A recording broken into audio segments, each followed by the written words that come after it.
What's happening, everybody? Welcome, Amp Capo here, Black Adonis Games. We are going to be inside of Mutable sample project. It has just been elevated to Unreal Engine 5.6, as is most of the content that I'm using in my project. So I am going to be doing the deep dive tutorial starting from 5.6. This will be considered episode 2, as the migration from Mutable sample into game animation sample project will be considered part 1. Now you can follow this same tutorial that I made for 5.5. I will link it below, as well as the Metahuman tutorial that I set up as well. You're going to need to do both of those to be caught up to where we are, but I will show you the few things you need to do to set up the project before migration in 5.6. Now the first thing you're going to want to do is take the source from the Mutable sample project that you create, and you want to copy this source and you want to paste that source into your game animation project that you are going to be merging into. Once you do that, you're going to go ahead and open your game animation sample project, and it's going to say that the mutable sample editor.target file does not exist. Would you like to build in the editor? So we're going to say yes, and it's going to take a little while for this to happen, so be patient. You'll see it start to build out like this, and when it's done building, it should actually start loading the project. So I'm going to go ahead and let this do its thing, and then we should see it open the project, and then you'll be good to go. You shouldn't have to worry about that message appearing anymore. All right, and as you can see, now it is opening the project. And once the project is open, I'm going to show you the rest of the setup to get you prepared to import your metahumans as well. All right, so our project is open, as is the plugin directory. So we're just going to type in meta, and you're going to want to highlight all of the Metahuman plugins. We do not need this old Metahuman runtime. It's depreciated and it is part of the Metahuman SDK now. So you just want to highlight all the ones that have this big Metahuman symbol next to them, and then we're just going to do a restart. All right, now once restarted, you definitely want to make sure that you have your Mutable plugins turned on. Turn on all of these. I am not going to be using population, nor am I going to be using the infinite level and the instance actors. So we're just going to need these to be turned on that you see here, and it should prompt you to restart again. Once you have restarted again, you should be able to go ahead and follow the tutorial from 5.5, as well as import your metahumans. You just want to do the migration. You don't need to do the import and migration. So then at this point, if you're in 5.6, when you press play, you should get an error from the ABP idle. This is due to the animation being tied to the infinite character. What we're going to do is just delete everything out of this blueprint, and then we can just compile it, and you should see your character perform the animation correctly. And now we should be good to go. We should be able to press play, and you should see your character. It's going to take a while for it the first time to populate, a little bit longer than usual, but there you go.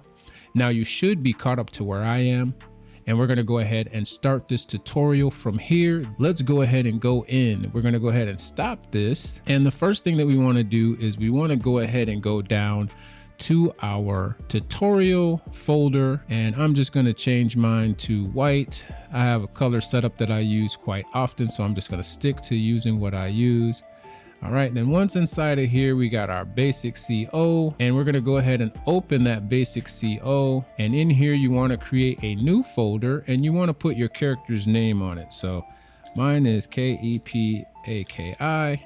All right, and then I'm going to go ahead and color this one as well. And then inside of here is where we're going to want to put our customizable object. And what we're going to do to save time and coding is we're just going to copy the one that comes in the Mutable sample project already. So you just want to drag this to here, and be sure to use copy, not move. And then once you have that copied, you can name this after your character as well, or whatever you want to name it. I'm just going to put my character's name at the beginning and put an underscore, and there we go.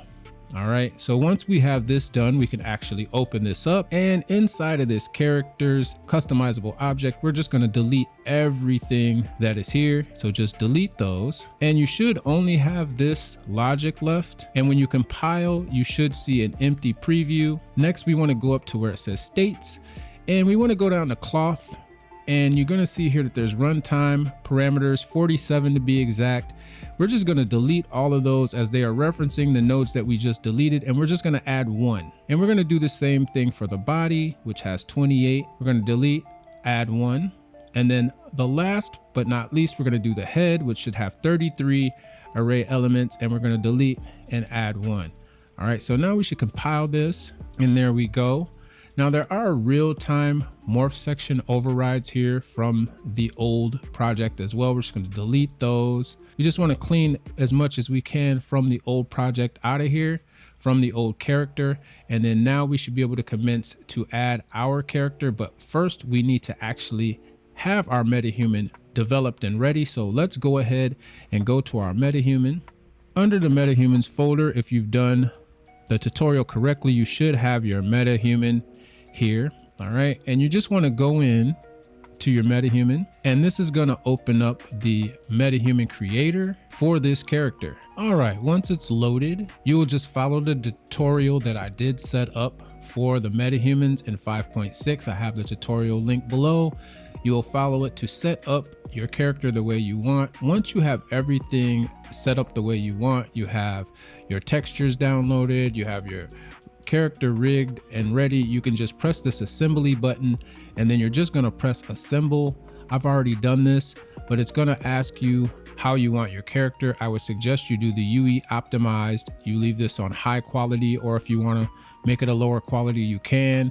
And then it's going to set up your root directory to be your metahumans, and it may give you an error saying, well, not an error, but it's going to give you a message stating that you may be writing over other metahumans if you have some 5.5 metahumans that you brought in and you did the import instead of doing the migrate and import, or just doing the migrate, then it's going to give you this message. If not, then it should just let you go ahead and press assemble, and it should just assemble the character. It's going to take a while.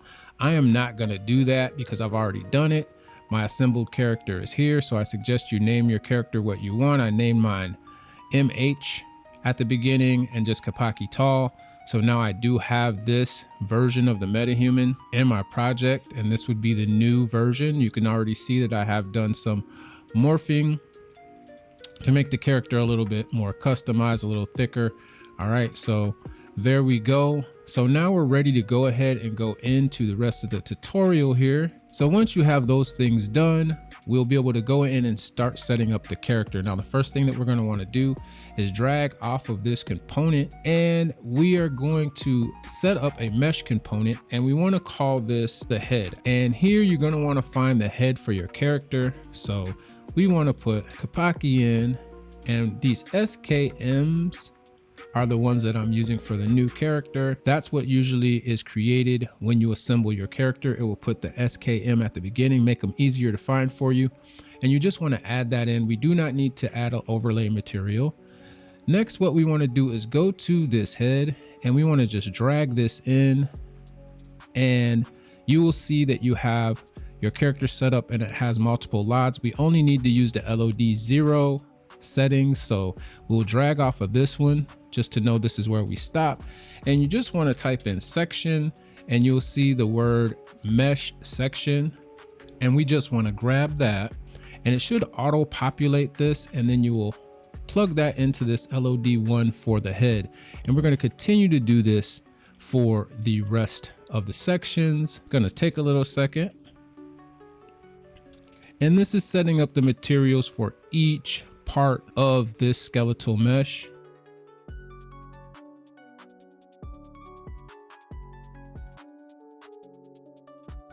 All right, I'm just gonna neaten them up just a little bit, tidy this up just a taste. And then next we wanna make sure that all of these go into LOD1. So you wanna drag them all in.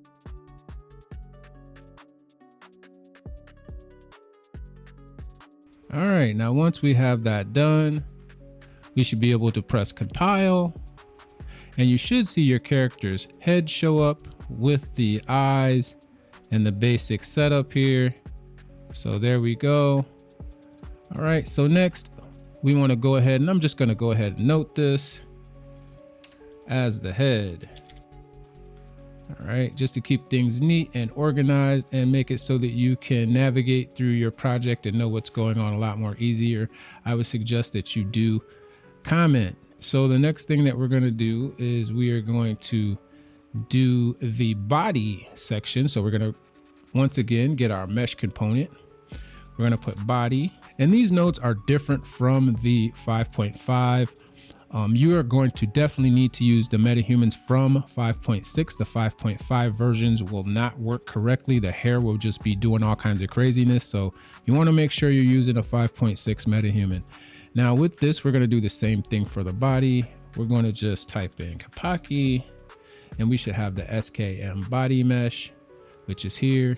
All right. And then we're going to go to this body mesh, same thing as we did last time. And we're just going to drag this out and add it. And then we only got one LOD0 set up here for the MI baked body. And we're just going to go ahead and type in section, and we're going to go ahead and get that. And it should auto populate that body for you baked. And we're just going to plug that in here.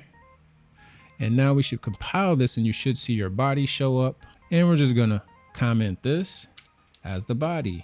Once we have the body set up, the next thing we're going to want to do is there is going to be a section for your feet or shoes. The way we're going to do this section is going to be a little bit different. We're not going to really worry about it at this time. We'll add the shoes in a minute, or possibly in the next video. This is going to be just about getting your metahuman in for this tutorial. All right, so the next thing that you're going to want to do is you want to set up your rig logic DNA. This is going to be to set up the hair. So we want a DNA constant, and you want to use the same head that you used in your face up here. So we're just going to go to that head under the constant DNA. We just want to fill that in as our target, and we want to set this to head because that's the part of the body that this is going to be used on. And we're just going to compile that. All right, now to actually make the hair, we're going to create a child. All right, so we're going to come out of this, and it's going to say object group, and we want the group to be called hair. All right, we're going to add all of our hairstyles to this same group.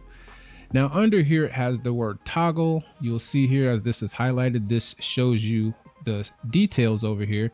And we want this to be on at least one option, or you could put one or none so your character can be bald. So we're going to go ahead now and set up our first groom. We're going to come off of this object, and now we're going to create a child object. And we're just going to call this hair updo. All right. And off of the hair updo, what you're going to do is we are going to set up the grooms here. So we'll come off of here, and we'll just do groom constant, and we want to have 4 of these. So just duplicate it a couple of times here so that you get 4, because there's 4 different parts to the groom setup. And we're just going to plug these all in, and then we're going to set up the actual grooms. For the first groom, we're going to go ahead and set up the actual hair. So here you want to type in the word head. And I did figure out that you want to name these after the attachment name, which is going to be on the actual metahuman, and that would be hair for this one. All right, and then we're going to find our actual hair. So let's look up our updo, and it should be here. And then we need our binding for updo, and ours should be here. And then that should be fine. We should be able to compile that, and you should see your hair show up on your character. Next, we're going to go ahead and do the next part, which we're going to do the eyebrows. So we're going to do the same thing. All right. And then we want to pick eyebrows. So eyebrow, or we could just put brow. And we just want to make sure we're getting the one for the right character. And it's this one. And then we just want to get the groom for brow. We'll just type KEP to make it easier. And there we go. So that'll take care of that one as well. And then we want to put the word eyebrows here. So EYEBROWS for eyebrows. And then we want to go ahead and compile this one.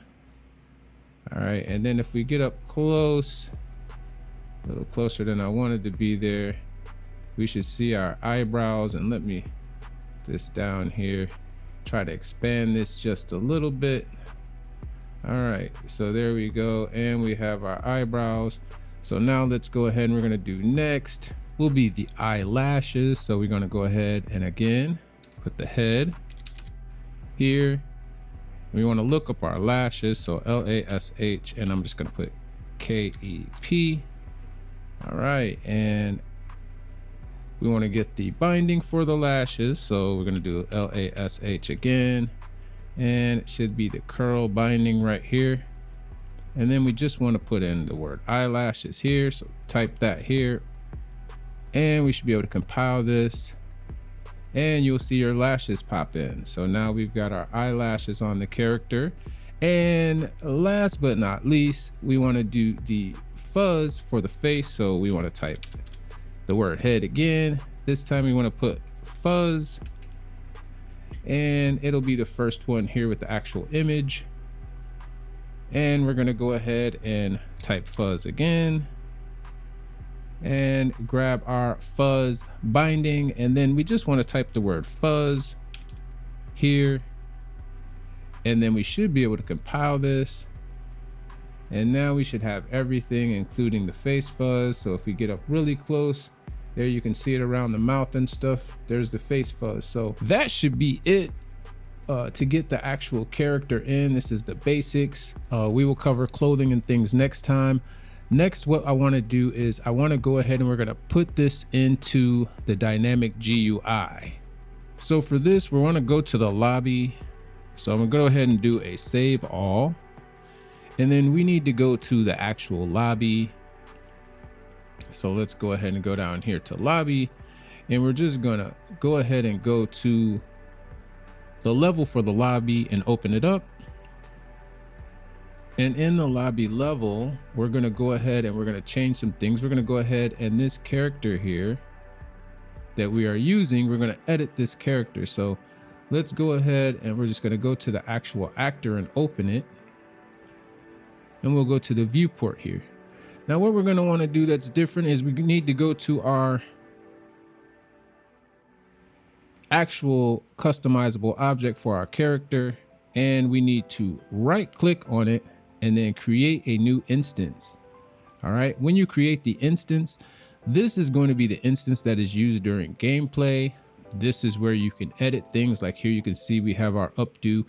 Now we can set our hair to be 1 or none. I'm going to go ahead into this category and see how we have at least 1. We can actually put 1 or none. That will allow your character to actually be bald. So then you should be able to go here and put none, and then your character is bald. You go here and add it. Now you can do all these things from the instance. All right. So it's just like when you have a material instance, it'll actually have all of the attributes exposed from the material. That's the same thing with this customizable object instance. It will have all of the attributes exposed. So see, now you can see that that none is here now, and we can add hair or remove hair. All right. So the next thing we're going to do is in this character actor, we're going to change our customizable object instances. All right. So we're going to change these to our new ones. And mine should say Kapaki. And then we do the same thing with the body, make that Kapaki. All right. So now we should be able to compile and save this character. And we are going to go into our lobby again. So let me go ahead and shrink this down so we can see our lobby. And now you should see your character in the lobby. All right. So now I'm going to go ahead and just save that. And I really want to do a restart before we press play. It's just better to solidify everything and make it concrete. So I'm going to go ahead and restart, and we'll be right back. All right, so we're restarted. I'm going to go ahead and we're going to press play in the lobby just to see what we get. And you can see here that our character is in the lobby. One thing is that we don't have an animation. And also if you press customize, there's really nothing to do besides turn your hair on and off, but you can see that your hair on and off does work. I want to do one more thing before we leave and make this a little bit prettier. I want to go ahead and set an animation for this character. So we're going to do that next. So what we're going to do is go to our player character pawn here, and we're gonna open that up. Once inside the character, we're just gonna change a few things up. First, we're gonna go to the event graph, and they have this we can't call inside construction script function because the COI's leader bone component may not have been generated yet. This is all good and all, but we're not gonna use it in this way. I'm gonna go ahead and break this, and I wanna copy the body, head, and the leader pose component node here, and we're just gonna go ahead and copy these. And we're gonna go ahead back to the construction script. So let's click on construction script, and we are just going to paste these. Now I wanna break all the nodes here first. So we're gonna break all the node links, and I wanna reverse this. I've never liked the head being the leader for the body. It just doesn't even make sense animation wise. Don't know why they still even do that. Anyway, we're gonna go ahead and we're gonna set the head to be the target, and we wanna set the body to be the new leader. So then we'll go ahead and compile this. We go to the viewport, you're gonna see that your character's still stiff. The next thing we're gonna do is go to our character folder, and we're gonna type the word idle in. And remember that animation we edited earlier? This is the only place we're gonna use it for now as a placeholder. I will teach you how to change all this later on, but for right now, we will use it. So we're just gonna right click on this and say retarget animations. We're gonna pick our character. So mine, I'm gonna go ahead and pick the body mesh of your metahuman character, all right? Then you just wanna click on idle. It's gonna say export animations, and you just wanna right click and make a new folder as I did here. I just named mine anim retargets. And then for the suffix, I'm gonna put meta, so I know that this goes to my metahuman character. And we're just going to, I'll actually put an underscore, so that way it'll underscore it. So now we're just gonna go ahead and we're gonna export the animations, and you should see the animations show up now when we go into our anim retargets. So the next thing that I wanna do is save all. Now we're gonna go ahead and go to the body, skeletal mesh, and we're gonna take and put our idle animation blueprint in here. So might have to do it in the drop down. There we go. And you should see your character snap in and work. Once we do that, we should be able to compile and save. And your character has an idle animation. Let's go ahead now, and we're going to actually press play and try this out. So there we go. Now we can go to customize, and we can put our hair on, and there you have it. So now you've got your metahuman actually inside of the GUI. This is where we're going to go ahead and leave off. In the next episode, I will be starting to teach you a little bit more in depth about the states and adding clothing assets to your character and setting them up in the dynamic GUI. I want to thank everybody that stopped by. Be sure to like, subscribe, share the content, and hit the notification so you know when I drop something new. I'll be back with another one, Amp Capo, Black Adonis Games.